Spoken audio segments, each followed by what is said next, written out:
Madali kaya talaga gamitin ang gabor. Air fryer. Well, let's try mga kante. Luto tayo ng mga inasal style. Marami pala pwede luto dito.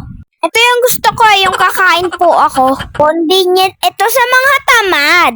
Kasing pwede mong iwanan. May isang tao na naman na masaya. Ang mama ko syempre. At dumating na tong parcel. Nag-sale ito ng 50%. From 2.5, nabili lang nito ni mama ng 1.2. At ito na nga, ang ganda aesthetic.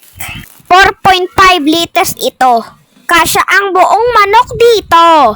Non-stick pala ito. Kaya madali siyang hugasan.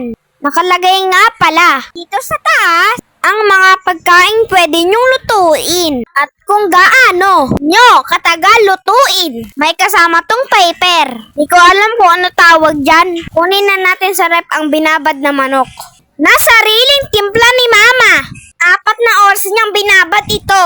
Kaya nanonood ang sarap. Lalagyan na natin ang manok sa baking pan. Iayos natin ng mabuti para magiging even ang luto. Yung unang side, 30 minutes natin iluluto at another 30 minutes kapag binaliktad mo na. Ayan, isisit na natin sa 30 minutes. At ayan na mga kante, luto na ang unang side. Doon babaliktarin natin yan. Hindi ko kaya mga kante, si mama na lang. Init po eh.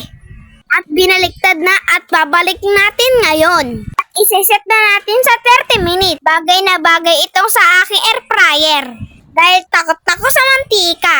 No talsik-talsik ah. At ito na nga ang finished product. Wow, sarap! Kita nyo yan, even na even yung luto. Pwede ka na mag-inasal sa bahay nang hindi gagastos ng malaki kasamang pagmamahal. Ang pagluluto, bali mga kaante, may kasama nga pala itong manual. Babasahin nyo na lang para sa other tips. Ngayon, ito ang paborito kong part.